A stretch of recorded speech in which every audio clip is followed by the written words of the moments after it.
Bueno, desde los 70s, la Organización Mundial de la Salud viene insistiendo la necesidad de que las diferentes naciones, al principio, en las primeras décadas que empezó con esto, decía que las naciones pobres tenían que recurrir a sus medicinas tradicionales para mantener un buen nivel de salud.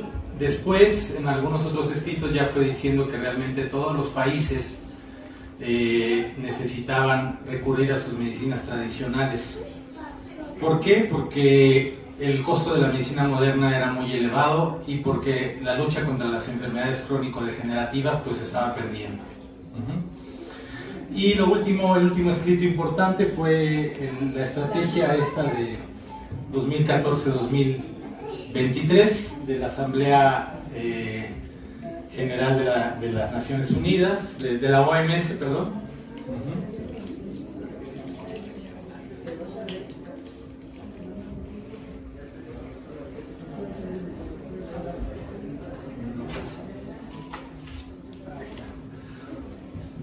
Bueno, pues en este documento se menciona como definiciones a la medicina tradicional como la suma total de los conocimientos, capacidades y prácticas basadas en teorías, creencias y experiencias propias de diferentes culturas, bien sean explicables o no, utilizadas para mantener la salud y prevenir, diagnosticar, mejorar o tratar enfermedades físicas y mentales. Se me hace muy interesante la definición porque ya sea o no explicables con la concepción de la ciencia moderna, se consideran valiosas e importantes para su utilización como un recurso sanitario.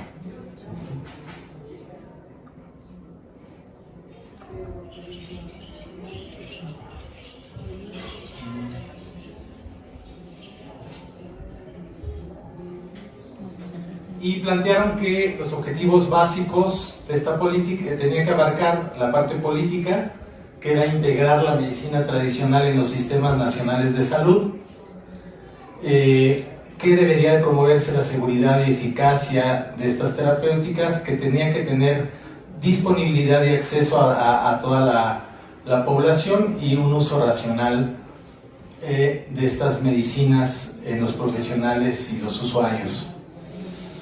En realidad, pues esta estrategia pues no se ha seguido en muchos países o se ha seguido parcialmente.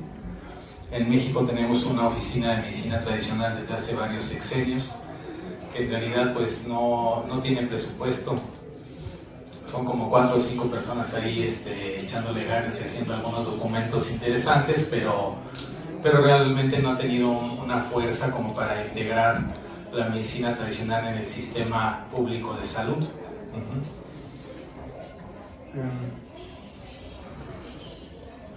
Y bueno, a la medicina tradicional la podemos enfocar, este sistema de clasificación a mí me gusta mucho, la podemos clasificar en el primer rubro, que son los sistemas alternativos a la práctica médica, que son medicinas completas. La mayoría de las medicinas tradicionales o ancestrales son medicinas completas, es decir, que cubren desde aspectos teórico-filosóficos, tienen formas de explicar el origen de la enfermedad, tienen métodos de diagnóstico, tienen métodos de tratamiento, pronóstico, etc.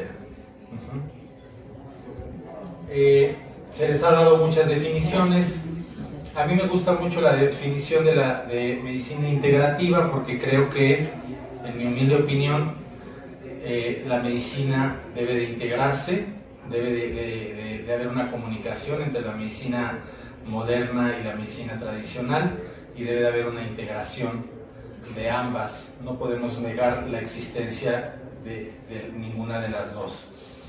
De hecho, hay países como en China o como en la India que han integrado plenamente sus medicinas tradicionales a su sistema de salud.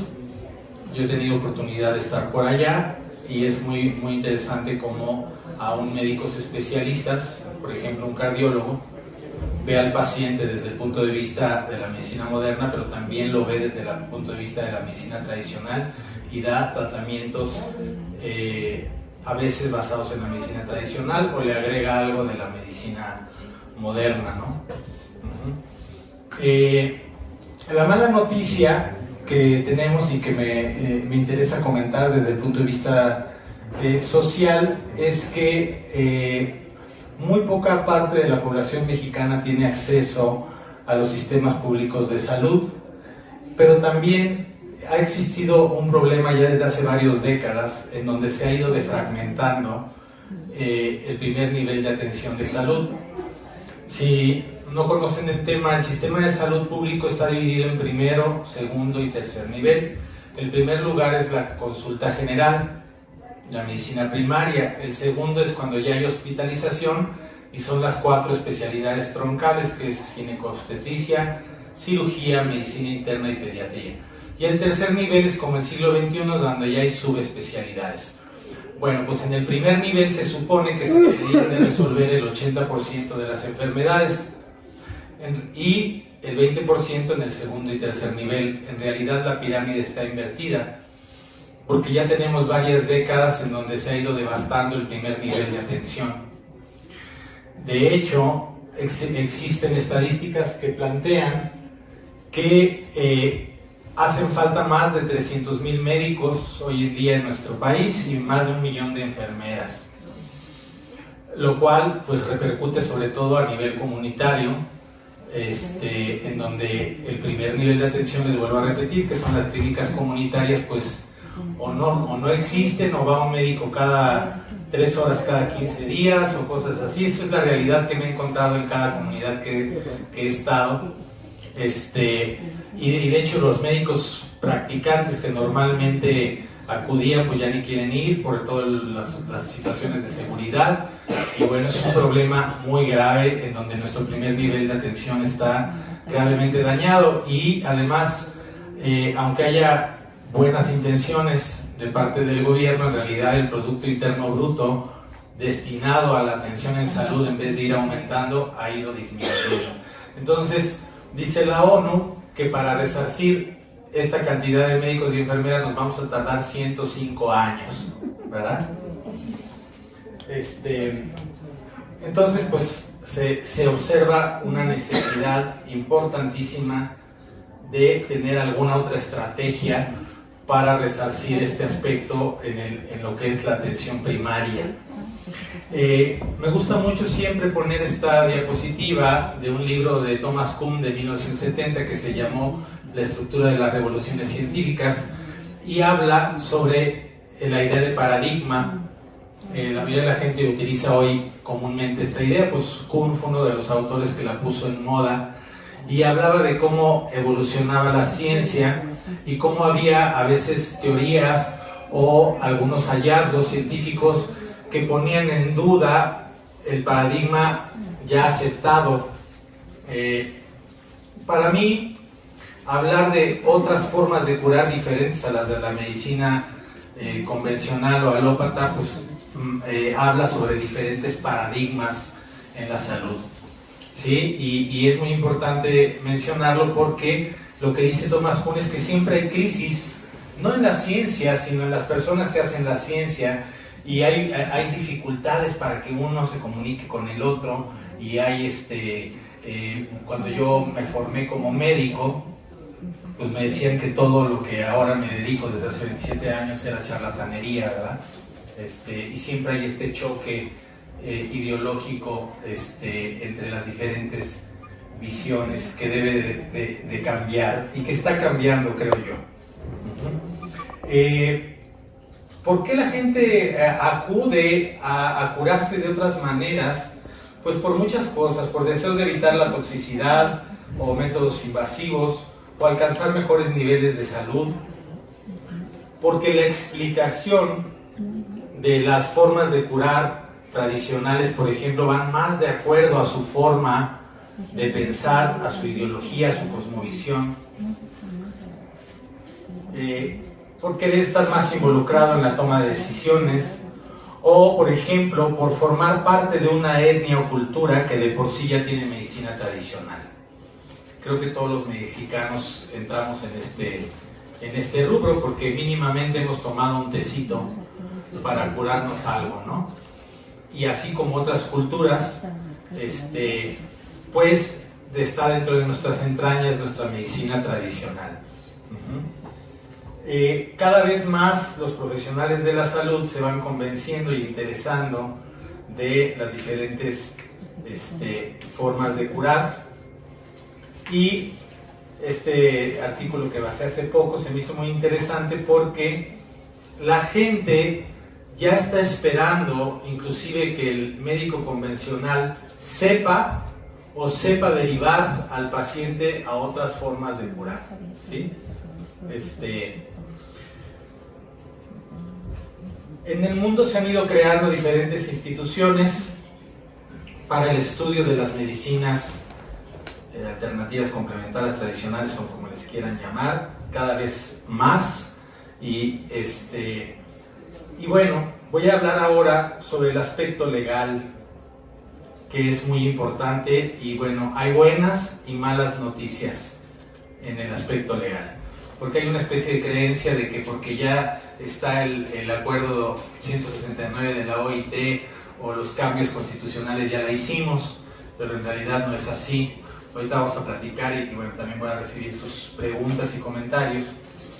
Pero bueno, hubo cambios muy importantes desde el 2011 en nuestra Constitución, en donde se aceptaron los tratados internacionales al mismo nivel que la Constitución, y hubo cambios en algunos artículos de la Constitución, como el segundo constitucional, que dice que la Federación, las entidades federativas y municipios deberán promover la igualdad de oportunidades de los indígenas y eliminar cualquier práctica discriminatoria, establecerán instituciones y determinarán políticas necesarias para garantizar la vigencia de los derechos indígenas y su desarrollo integral, etcétera. También el 2 constitucional insiste en impulsar el desarrollo regional en zonas indígenas, mejorar sus condiciones de vida en los 3 niveles de gobierno, enfocarse en su capacitación productiva, educación media y superior, definir y desarrollar programas educativos de contenido regional que reconozcan su herencia cultural, y asegurar el acceso efectivo a los servicios de salud mediante la ampliación de la cobertura del sistema nacional, aprovechando debidamente la medicina tradicional. Se oye padrísimo, ¿no? O sea, se oye muy bonito. Nada más que ya les dije cuál es la realidad. Uno de los derechos humanos más importantes es el derecho a decidir con qué tratarte. Y ese está en diferentes tratados internacionales que ya les dije que si están firmados o están aceptados en México, acuérdense que es el Senado el que confirma un tratado internacional, pues ya tienen el poder vinculante del mismo nivel que la Constitución. Por ejemplo, la Declaración Universal de los Derechos Humanos, pues dice que toda persona tiene derecho a la seguridad social, que tiene derechos económicos, sociales y culturales indispensables a su dignidad y al libre desarrollo de su personalidad, que debe de tener asistencia médica y servicios sociales necesarios.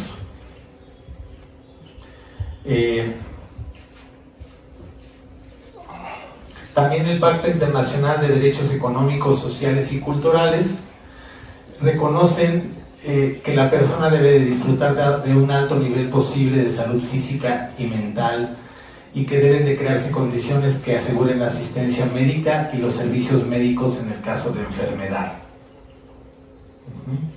Y desde luego el tan famoso convenio 169 de la Organización Internacional del Trabajo, ¿verdad?, que manifiesta en su artículo 2 la igualdad, los derechos y oportunidades que deben de tener pues los pueblos indígenas, que se promuevan la plena efectividad de los derechos sociales, económicos y culturales, respetando su identidad social y cultural, sus costumbres, tradiciones y sus instituciones.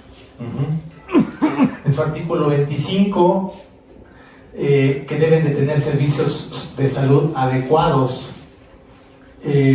o proporcionar a dichos pueblos los medios para que les permita organizar y prestar tales servicios bajo su propia responsabilidad y control. deberán organizarse en la medida de lo posible a nivel comunitario. El sistema de asistencia sanitaria deberá dar preferencia a la formación y al empleo de personal sanitario de la comunidad local. Ahorita lo vamos a contar todo esto. Fíjense que la Ley General de Salud de nuestro país dice en su artículo 58 que las comunidades pueden incorporar auxiliares voluntarios en las tareas de atención médica, asistencia social, o sea, en el primer nivel de atención. También en su artículo 51 bis dice que los usuarios tienen derecho a decidir libremente sobre la aplicación de los procedimientos diagnósticos y terapéuticos. Yo les pregunto, cuando ustedes acuden a un servicio de atención pública, ¿les dan opciones les dan tamales de chile, de dulce o de mole, o nada más de chile? Nada más de chile, ¿no? Y además es paracetamol, ¿verdad? Antes era naproxeno, por lo menos. Quiero platicarles que el naproxeno es un antiinflamatorio no esteroideo que tiene 3 cualidades: antipirético, o sea, baja la fiebre; antiinflamatorio, quita la inflamación; y analgésico, quita el dolor. El paracetamol solo tiene 2 de estas.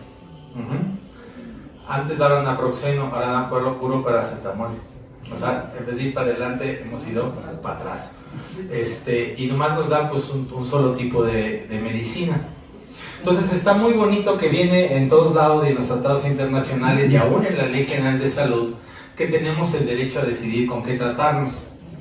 Yo pregunto si ustedes van a su clínica y le dicen: oigan, quiero que me atienda un médico tradicional, o quiero que me atienda un quiropráctico. ¿Qué les dirían? No hay. Que se espera que venga. No hay, ¿verdad? Pero es un derecho y hasta está en la propia Ley General de Salud. Fíjense qué interesante, ¿no? Es un derecho que no es realmente ejecutado en la realidad. A principios de este sexenio participé para que cambiara la Ley Orgánica de la Administración Pública Federal, que es la ley que comanda a las leyes de las demás secretarías. Y en su artículo 39 se estableció este párrafo que comanda a la Secretaría de Educación crear y administrar establecimientos de salud de asistencia pública de medicina tradicional, complementaria y de formación de recursos humanos en salud, priorizando movilidad y accesibilidad. Es decir, se comanda a la Secretaría de Salud para que ya incorpore a la medicina tradicional. La ley orgánica, en la pirámide de Kelsen, que quiere decir la jerarquía de la ley, está arriba de la Ley General de Salud. La lógica era que cambiara la Ley General de Salud. Hemos intentado ya varias veces con varios legisladores que cambie la Ley General de Salud en consonancia con este mandamiento, que es una ley superior, y no se ha podido. No sé si esto me están grabando o lo que sea, pero bueno, llegó un punto en donde un personaje me llevó a un cuarto ahí en el Senado y me dijo: tu pinche articulito está muy bueno, pero ¿qué crees? De ahí no va a pasar. Y la Ley General de Salud no va a cambiar. Porque lo que pretendíamos es que se agregaran algunos artículos que obligaran a los servicios de atención pública a ejercer plenamente el derecho a decidir con qué tratarte. Y que pudieran integrar diferentes formas de curar a las personas. Inclusive hay una carta de derechos de los pacientes que fue firmada por muchas instituciones, por la Secretaría de Salud y muchas instituciones, que dice que tenemos derecho libremente a decidir sobre nuestra atención. Y hay otros fundamentos interesantes, como la ley marco en materia de medicina tradicional, que no es vinculante al Estado mexicano porque no fue firmada por nosotros, pero que plantea algunos antecedentes muy interesantes, en donde se dice que la ley deberá reconocer, proteger y promover los derechos de los pueblos y comunidades en relación a sus conocimientos tradicionales en salud y a su medicina. Y que se deberán crear mecanismos para sustentar la estructura normativa y operativa para la innovación y desarrollo de las medicinas tradicionales y complementarias. Después por ahí me encontré un documento de este sexenio de un programa nacional de los pueblos indígenas y rescaté esta parte de la importancia de fortalecer y revitalizar las culturas, lenguas, valores, saberes, tecnologías, etcétera, de los pueblos indígenas y afromexicanos. Y la educación y el ejercicio de la medicina tradicional. Después en el mismo documento se insiste en fomentar la medicina tradicional y promover su articulación en el sistema de salud pública, así como su reconocimiento. Esto pues realmente ya se va a acabar el sexenio y no ha ocurrido plenamente, ¿no? Es una batalla que todavía está por terminarse y me gusta explicar en cuestión de legalidad de salud. Normalmente me dedico a dar pláticas de la legalidad del consultorio, porque si bien entiendo que en las comunidades difícilmente va a llegar la COFEPRIS a regular una actividad terapéutica, sí en zonas más cercanas, en zonas urbanas y todo eso, pues sí llega la COFEPRIS y sí cierra consultorios y sí cierra y sí impide las prácticas, porque bueno, como todos ustedes saben, esa institución no está hecha para defender al Estado mexicano, sino los intereses de la farmacéutica, ¿verdad? Por si alguien me está grabando, ¿verdad? También. Es una institución hecha a la medida de la FDA y defiende los intereses de la farmacéutica, cerrando toda aquella posibilidad de otras formas de curar, y lo ha hecho ya por bastantes años. Para mí es muy importante el 79 de la Ley General de Salud, donde plantea el tipo de personal sanitario que existe. En el primer párrafo habla de los profesionales de la salud, es decir, los que tienen una licenciatura. Pero en su segundo párrafo habla sobre los técnicos y auxiliares. Y yo me la he pasado insistiendo en la importancia de definir a muchos de los practicantes de las medicinas tradicionales como técnicos y auxiliares, para poder entrar en la legalidad sanitaria. Y el artículo 18 del Reglamento de Servicios de Atención Médica, que es el que rige todos los consultorios, clínicas y hospitales, dice que puede ser responsable sanitario aquel que tenga título, certificado o diploma. Diploma se refiere a alguien que tiene un diploma, es decir, una actividad técnica o auxiliar, ¿sí? Quiere decir que en teoría, aunque el de la ventanilla les diga que no pueden poner su consultorio si no es un médico el que lo avala, ni siquiera conoce su ley, porque su ley dice que con un diploma que equivale a técnico o auxiliar, tú puedes ser responsable sanitario de tu propio consultorio. Para mí es muy importante siempre enseñar estas cosas, porque el de la ventanilla siempre les va a decir que tienes que tener un médico alópata para poder poner tu consultorio de medicina tradicional. No es así. Lo que sí es importante resaltar es que los documentos deberán estar registrados por autoridad educativa competente, y muchas veces no encontramos este tipo de documentos en los estudios que realizamos de estas terapéuticas. Y luego para terminar, estuve leyendo ayer algunos artículos sobre la aplicación de los tratados internacionales realmente en los países de América Latina. Y me encontré con esto, que la aplicación de los tratados y convenciones internacionales en derechos humanos puede decirse que se han desarrollado en las últimas décadas a través de 5 técnicas. La primera, la incorporación en las constituciones de cláusulas abiertas de derechos humanos. Eso ya lo vimos, por ejemplo, en el segundo constitucional. Mediante la aplicación inmediata de previsiones constitucionales sobre derechos humanos, sin necesidad de reglamentación legislativa. Esto es un poquito ambiguo, con base en la regulación de instrumentos internacionales. Pero ¿quién puede acudir a las instancias internacionales?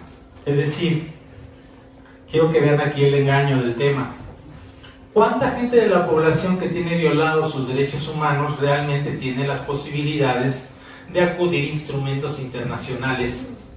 Es decir, a la Comisión, por ejemplo, Internacional de los Derechos Humanos, o a la Corte Internacional de Derechos Humanos, o a la Corte Penal Internacional. Es complicado, ¿no? Tienen que ser gente que tiene pues una fuerza económica, una fuerza de un apoyo, una organización, alguna cosa así, pero múltiples veces vemos cómo hay gente que le es violado sus derechos y no tiene forma de acudir a los mecanismos internacionales. Entonces, esto suena también un poquito medio triste porque no es algo que se esté llevando a cabo adecuadamente. En cuarto lugar, mediante la inserción en las constituciones de reglas de interpretación constitucional. Este es muy importante. Y es la parte medular que creo yo que hace mucha falta y que los legisladores están haciendo güeyes para hacerla. Para que una ley, para que la Constitución o una ley general tenga realmente una capacidad, hagan de cuenta que es una mandíbula y la ley general es la parte de arriba, el maxilar, requiere leyes secundarias, que sería la mandíbula, para cerrar y para lograr el objetivo. No las tenemos. ¿O alguien ha visto una ley reglamentaria del segundo constitucional? No, ¿verdad? Es decir, en todas las ramas del derecho requerimos una ley y una ley procedimental. Que dice y especifica cómo se va a proceder para cumplir con esa ley general o con esos preceptos legales. Entonces todo queda en el mundo bonito de los tratados internacionales y de los cambios a la Constitución, pero no hay leyes secundarias que cierren y que obliguen a los actores, al Estado, a que cumpla precisamente con esos lineamientos constitucionales y de los tratados internacionales. Y lo que ha ocurrido es que, bueno, se utiliza mucho el llevar a veces los asuntos a la Corte Suprema y normalmente se interpretan bajo la concepción del derecho general, que es el derecho romano, no es el derecho indigenista. Y estaba leyendo en un artículo ayer que la mayor parte de las decisiones de la Corte Suprema de Justicia están en función del derecho general, que es el derecho romano, pero no del derecho indigenista. Entonces, acudir a eso, pues está bien, ¿no? Que en algunos casos se haya llegado a esos puntos, pero no existen las leyes abajo que terminen el proceso. Y normalmente, pues nuestros legisladores están haciendo güeyes para construir esas leyes y hacen como que hacen, porque los invitan a foros de quién sabe qué tantas cosas y todo el mundo debate y todo eso, pero no termina en leyes procedimentales que terminen de cerrar lo que estas leyes generales pretenden. No sé si me explique adecuadamente con esto. Y viene entonces una lucha entre la cosmovisión indígena y la racionalidad occidental. ¿A qué me refiero? Que aún las decisiones que se llegan a tomar en la Corte Internacional o en la Suprema Corte de Justicia de nuestro país siguen estando bajo la cosmovisión o la ideología del derecho romano general que nos rige, no del derecho indigenista. Y si bien pues es un avance, pues realmente no hemos llegado a tener las leyes suficientes procedimentales o leyes secundarias que terminen de bajar todas estas buenas intenciones que les he mostrado en los tratados a una realidad específica que nos permita obligar a los actores del Estado a que cumplan con esos tratados internacionales. Nuestra propuesta, o lo que nosotros estamos haciendo en parte de nuestros proyectos, es la creación de clínicas comunitarias,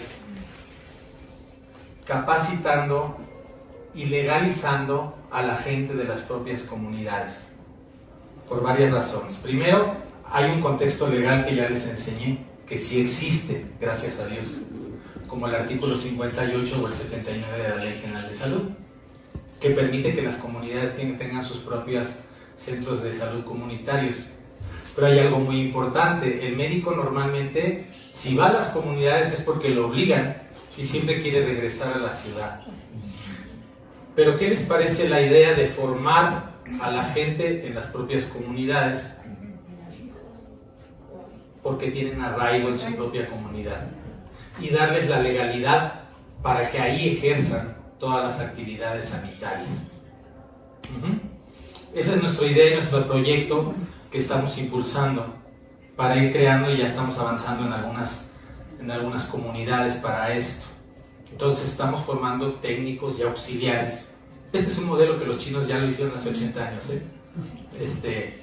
pero bueno, estamos formando técnicos y auxiliares con toda la legalidad para poder construir sus clínicas comunitarias de primer nivel de atención en sus comunidades, aprovechando lo que ya conocen ellos de su medicina tradicional y aprovechando lo que se les puede enseñar de la medicina moderna y de otras terapéuticas que pueden integrar a su tratamiento. Bueno, no sé si tengan algún comentario o pregunta al respecto. Sí, adelante. En cuanto a esto que acaba de mencionar, por ejemplo, sí se ha, digo, una experiencia nada más que comparto. Yo colaboré con unas personas que trabajan en posadas de nacimiento, que es otra modalidad para las parteras tradicionales. Está padrísimo el tema de las parteras, porque las posadas de nacimiento tienen un reconocimiento, digamos, legal. Y lo que usted menciona es muy importante, el arraigo. O sea, formar y legalizar a técnicos y auxiliares. Porque en cuanto a la partería tradicional, se integra ambas cosas, toda la riqueza tradicional y algunas prácticas de toma de presión, campos estériles. O sea, pues juntar lo mejor de ambas cosas, ¿no? Claro. Entonces sí es muy interesante eso.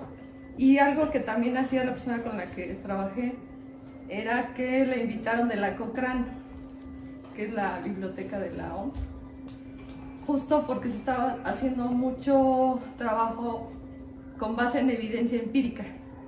O sea, reconocer que aunque no esté explicado teóricamente, pues me está dando resultado, ¿no? Y me estoy basando en eso. Eso es muy interesante. Bueno, lo primero es muy importante porque el tema de la partería se luchó ya por muchos años y se han logrado grandes avances. De hecho, en la Ley General de Salud estaba prohibido para alguien que no fuera médico atender el parto. Sí, o sea, imagínate. Todavía cuando yo estudié medicina estaba prohibido, pero ya ha habido cambios que permiten ya la partería. Entonces, en las últimas décadas, no estoy tan ruco, pero ya ha habido cambios importantes en relación a la partería, por ejemplo. Sobre todo el seguro ya tiene ese servicio en zonas rurales. Y se reconoció algo que yo siempre les platicaba, que en los años 50 del siglo pasado, quien le enseñó a los obstetras a atender el parto fueron las parteras, y después se les dio una patada y ahora no pueden más que nosotros los médicos, ¿no? Y el otro tema sí es muy interesante y es una discusión metodológica, fíjate, en la ciencia. Sí, es una discusión metodológica. Si tenemos que entender el mecanismo molecular último para poder aceptar algo como válido, o si simplemente podemos aceptar que la gente tuvo un cambio y mejoró. Sí. Que funciona. Así es, que funciona, aunque yo no tenga que explicar cómo funciona, ¿verdad? Y creo que eso se está cada vez avanzando más en la ciencia al respecto. Adelante, Iski. Bueno, felicidades, doctor, por su ponencia, es muy interesante. Usted mencionó entre los puntos fundamentales el derecho. Usted mencionó que el derecho romano, efectivamente, se imparte en la facultad de Derecho, ¿no? Aquí sí sería importante, bueno, que ya es conocimiento de nosotros, retomar el derecho consuetudinario, precisamente por lo que usted hace mención, para que de esta manera se refuerce precisamente ese derecho para que nuestras comunidades nativas tengan pleno conocimiento y hagan valer ese derecho. Y sobre todo también menciona las formas de gobierno de Gonzalo Aguirre González. Él menciona precisamente las formas de gobierno, la forma organizativa en base al derecho consuetudinario. Y por último, yo tengo un familiar que ella es curandera, ella formó parte del proyecto de las casas de salud, no sé si usted sepa, por parte del CDRF, que se crearon incluso los temazcales. Y ahorita usted me recuerda eso porque, bueno, nosotros participamos en la actividad de la medicina tradicional en una de las sedes, y lo felicito por el proyecto que usted menciona, y si es necesario que se haga conocimiento de ello, ¿no? Muchas gracias. Gracias. Pues parte de lo que hemos venido haciendo, y tú lo sabes, y que ha dado como mucha discusión, es el hecho de crear certificaciones de algunas de las prácticas tradicionales que hemos estado haciendo para otorgarles legalidad. Y siempre ha sido la discusión, es que yo no necesito la legalidad porque la comunidad me la da. Sí, pero ¿qué crees? En lugares como en la ciudad y todo eso, si no tienes el documento, sí te va a caer la COFEPRIS y sí te va a clausurar. Ajá. Sí se necesita crear esos instrumentos. Ajá. Y es parte de lo que hemos ido trabajando para eso, ¿no? Adelante. Sí, yo creo que había que homogenizar esto de la salud, que los médicos alópatas tuvieran la opción de estudiar alguna carrera de la que se llama complementaria, o ¿sí? Vamos a decir acupuntura, iridología, cosas así por el estilo, o herbolaria, que sería la más importante. Y los médicos de tradición pues también tener la capacidad de pues tratar de entender cómo trabaja la alopatía, para que de esa manera sí pueda hacerse buena pinza estando uno con otro, entenderse uno al otro. Yo creo que es un tema de ego. Ahí es donde me encuentro, choco siempre con el tema del ego en todos lados. Claro. El tema del ego y de creer que tienes la razón es terrible, porque corta por completo la comunicación, ¿sí? Me acuerdo, siempre doy ejemplo, que estaba estudiando sociología en la Facultad de Ciencias Políticas de la UNAM, y al mismo tiempo estaba haciendo una maestría en desarrollo humano en la Ibero, imagínense. En la Ibero yo era de izquierda y en la UNAM yo era de derecha. Era muy chistoso porque así me catalogaban, pero me di cuenta que el pensamiento y la forma de ver las cosas era irreconciliable, o sea, era complicadísimo. Entonces, lo primero que tenemos que romper, aunque suene muy inocente, es el ego de creer que tenemos la razón, y abrirnos a la comunicación y a escuchar al otro y a entender al otro. Yo, después de años de estudiar las medicinas tradicionales, me doy cuenta que hablan de lo mismo, nada más que de diferentes maneras. Ya que profundizas, hablan de lo mismo, nada más que con diferente nombre. Ajá.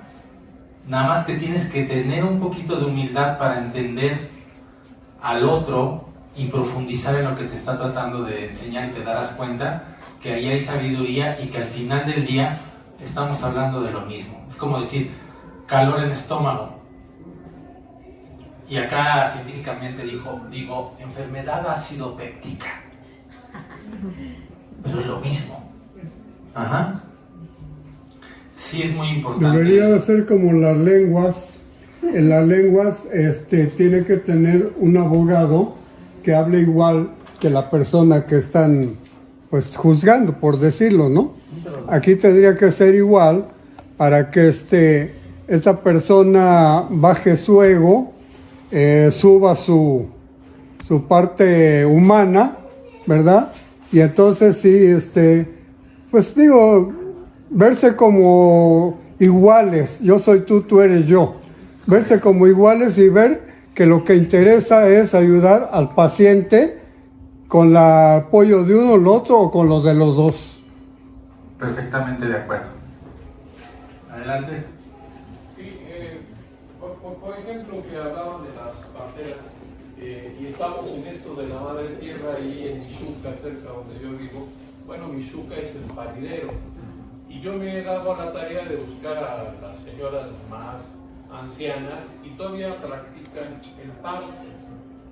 Y es más, hay 2 o 3 temazcales por ahí y lo aplican a través también después de que ya parieron, ya que nació el bebé, pues las mandan con sus baños medicinales. Esto es importantísimo, ¿no? Sí. Y, por ejemplo, tú eres médico y acuérdate cuando Samuel Weiss hablaba de las aguas de Haber y que decía a los médicos en un pabellón en donde atendían hombres, médicos, los partos, y otro pabellón en donde eran las parteras científicas. Y entonces se morían más en donde atendían los médicos en formación que en donde atendían las mujeres de fiebre puerperal. Y bueno, ya Sammy Weiss en esa época no hablaban del isodín, del agua oxigenada, ¿verdad? Decía que había microorganismos que podían causar eso. Sin embargo, en las historias que yo he revisado, jamás con la mujer partera mexicana, en la Sierra Tarahumara, en la parte de Mazahua, etcétera, han sucedido casos de este tipo. Yo creo que sí, a través de la UAM, de sus carreras de medicina, habría que formalizar estos documentos de los técnicos para que no tengan absolutamente ningún problema en la atención y la aplicación de los partos y desde luego de la medicina tradicional. Hay muchas cosas muy hermosas en la atención del parto, por ejemplo el parto bajo el agua, y que se ha escrito mucho, y hubo una moda de escribir, hubo libros sobre el parto bajo el agua, que inclusive disminuía el dolor enormemente, ¿no? Pero imagínate qué ginecólogo se va a poner su traje de baño y se va a meter a la alberca, ¿no? Bueno, pero te voy a contestar de otra manera. Siempre digo que nosotros somos los que compramos los fármacos, los países de primer mundo los que nos los venden, pero ¿qué crees? Bueno, y África, donde se experimentan. Pero los países de primer mundo sí tienen ese derecho pleno. Si tú te vas a algunos países de primer mundo, te dan a escoger si quieres ser atendido por la partera o si quieres ser atendido por el ginecólogo, en tu casa o en el hospital. Y tienes el pleno derecho de hacerlo. Aquí no hay más que de Chile. En algunos lugares sí, ya se está incorporando, pero digamos no es algo generalizado. Perdón. Ella ya tiene rato que... Así, perdón. Doctor, yo quiero hacer una pregunta espiritual con respecto a sucesos que ocurren en las escuelas de agresiones entre los alumnos. Entre ellos mismos se golpean. ¿Qué debe hacer o qué deben hacer unos padres de un niño que recibe un golpe en la cabeza sin, agresión directa por atrás? Camina, se desmaya y convulsiona. Bueno, probablemente esa sí fue un golpe bastante duro y se tiene que hacer probablemente una tomografía para ver si hubo alguna lesión, porque para que convulsionara es que el golpe fue bastante duro. Digo, desde un punto de vista médico, ¿no? Pero desde otro punto de vista, pues el problema es que hemos perdido el concepto de comunidad, ¿no? Y de cómo resolver las cosas en comunidad. Yo siempre lo pienso en esos términos, ¿no? Ahí lo que terminan pasando es peleándose las mamás, ¿no? Casi a golpes igual, normalmente. En vez de resolverlo de otra manera. Por ejemplo, el derecho indígena antiguo, no había cárceles, había un castigo, pero porque tenía que resarcir el daño que había causado.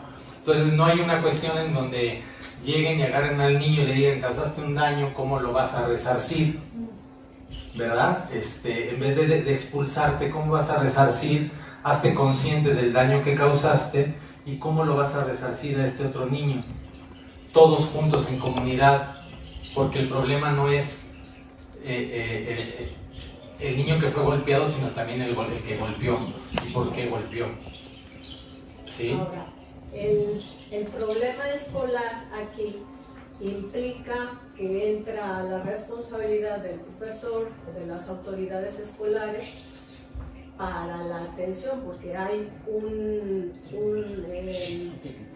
como un seguro médico, pero si no lo hacen válido, el seguro médico, legalmente, ¿qué sucede? Ahora, en el caso de que pues normalmente pues no aceptan mucho la responsabilidad, ni los padres del niño que golpeó, ni las autoridades tan fácilmente, ¿no? Porque pueden hasta cesar a los maestros encargados. Entonces, en este caso, cuando ya sucedió el proceso legal de estar metiendo documentos a la secretaría o a las autoridades competentes, la directora, por ejemplo, dice: me voy a hacer cargo de los gastos médicos, del tratamiento para análisis y todo. Ahí yo lo que quiero preguntarle es si se meten a medicinas alternativas legalmente, procede de manera legal, los tiene que aceptar la directora. Porque si los padres dicen, bueno, sí, vamos a ir con un neurólogo, se van a hacer análisis, tratamientos y todo eso, pero queremos tratarlo con este tratamiento alternativo. Sí, en una lógica legal sí debería de ser, pero normalmente te van a rechazar y tendrías que ampararte para obligar a la autoridad. Precisamente el único recurso que tenemos en esos casos es el amparo, que es el juicio constitucional, ¿no? Para defender tu derecho a decidir con qué tratarte, ¿no? Normalmente te van a rechazar. Pero bueno, además la Secretaría de Educación, si bien sí ayuda, pues no es precisamente el que se dedica al tema de lesiones, ¿verdad? Eso es el Ministerio Público. Pero bueno, vuelvo a repetir, hoy en día en el derecho moderno se está tratando mucho, y creo que está bien, de los recursos conciliatorios, para que la gente concilie y se ponga de acuerdo antes de llegar a cosas mayores, como que dos papás se agarren a fregadazos, ¿verdad? Por algo así. Pero bueno, gracias, doctor. Sí, yo creo que usted hizo una pregunta que tiene una seriedad muy profunda. Me voy a permitir decirlo. Formé parte de la Secretaría de Educación Pública, fui comisionado al Instituto Mexicano de Psiquiatría para resolver problemas de lo que usted acaba de comentar. En aquella época estaba terminando el gobierno del presidente Carlos Salinas de Gortari, y ese problema que usted presentó es lo que se estaba manejando en todas las escuelas, que ahora le llaman el bullying. Y este elemento de bullying, hace unas 2-3 semanas hubo un accidente en el Estado de México, donde una pelea entre alumnos resultó la muerte de una jovencita. Lo único que puedo decirles es que en el momento que se estaban resolviendo los problemas, porque yo tenía la representación de la Secretaría de Educación Pública para establecer las normas para que se resolvieran este tipo de problemas en todas las instituciones educativas en la República Mexicana. Pero como era cambio de sexenio, ya el doctor lo ha repetido varias veces, todos los proyectos abajo. Fue una lástima porque yo reclamé, si me permiten utilizar el término yoico, reclamé violentamente a las nuevas autoridades, y lo único que logré fue que me corrieran del trabajo. Pero seguimos proponiéndolo. No sé, doctor, si usted conoció al doctor Oscar Hutterer, que era presidente de la Academia de Medicina Tradicional del mundo. Tuve la oportunidad de estar con él visitando en congresos nacionales e internacionales este problema de la medicina tradicional, como lo estaba mencionando el doctor. Solamente puedo decir que precisamente el doctor Ornelas, que fue, lo voy a mencionar como yo tuve oportunidad de conocerlo, el doctor Ornelas era le voy a llamar vicerrector de la Universidad de Morelos, y él creó una academia de medicina tradicional para todos los hombres medicina de toda la comarca del estado de Morelos. Lo único que puedo decirles es que estaba la academia así de tatas de medicina tradicional. Desgraciadamente no lo sé porque perdí el contacto con el doctor Oscar Hutterer, con el cual tuve oportunidad de viajar por varios lugares, en donde la última vez que tuve oportunidad de saber de esto fue un congreso en el Medio Oriente, en Arabia, donde se reunieron los hombres medicina de todas partes del mundo para resolver el problema. Quizá para mí lo más interesante fueron los médicos descalzos de China, en donde alguien, lo acaba de decir el compañero, la aplicación de la acupuntura. Eso es muy interesante, que creo que ahora por legislación médico alópata tiene que tener un crédito para poder aprender acupuntura. Eso es lo que yo sé hasta estos momentos. El problema del bullying se ha generalizado a través del medio de comunicación que es la televisión, en los programas afines, y nadie respeta nada. Tan es así que a mí me parece muy interesante lo que dijo el doctor, en base a que estamos viviendo actualmente un problema de crímenes de lesa humanidad, porque el Estado ha quitado los medicamentos para los enfermos de México. Y estamos viendo que alguien se atrevió a decir que los enfermos que tienen problemas psiquiátricos, que se los lleven a su casa, que van a hacer desaparecer todos los centros médicos de atención a esta gente. Ese es un crimen de lesa humanidad. Y a mí me parece verdaderamente increíble que no tengamos el apoyo del Estado para nuestros enfermos.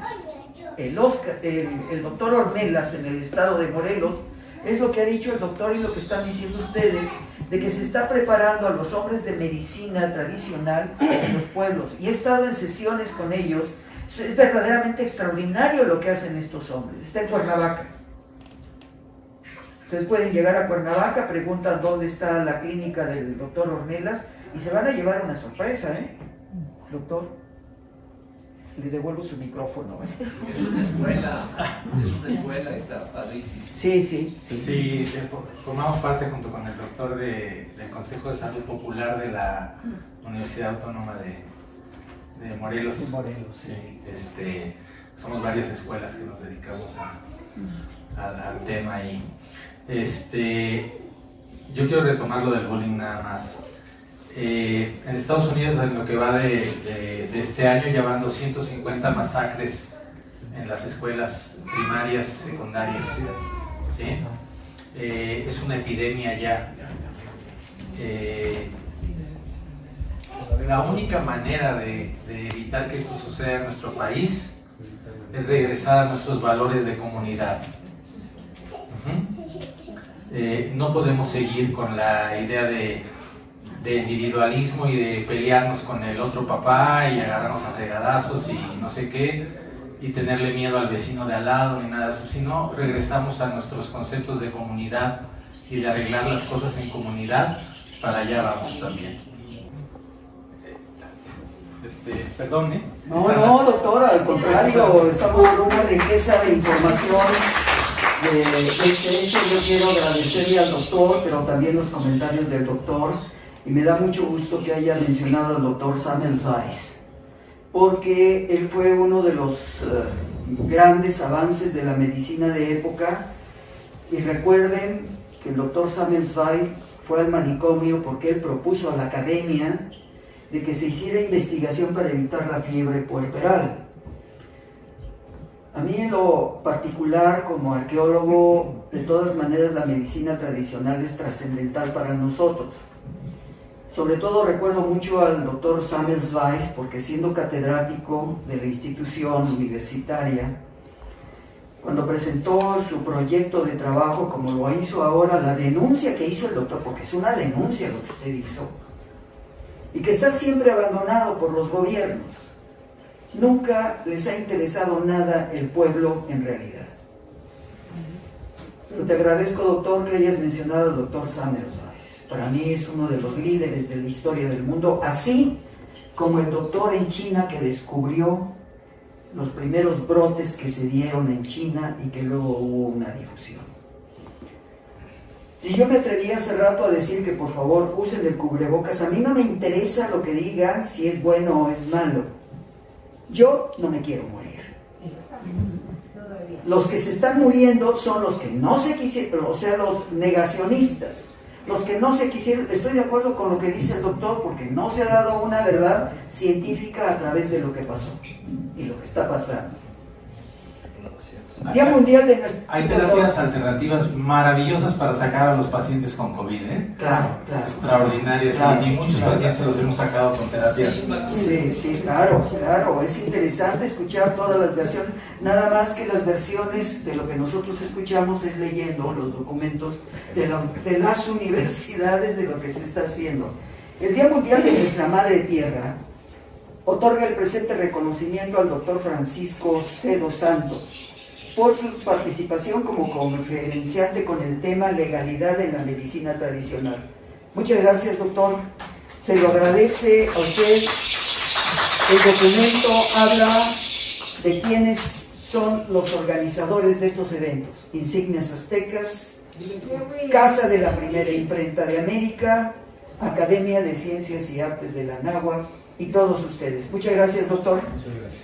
Se lo agradezco y espero que no sea la única vez que regrese, doctor. Por aquí está abierto las conferencias hacia el futuro, doctor. Muchas gracias, doctor. Gracias a usted.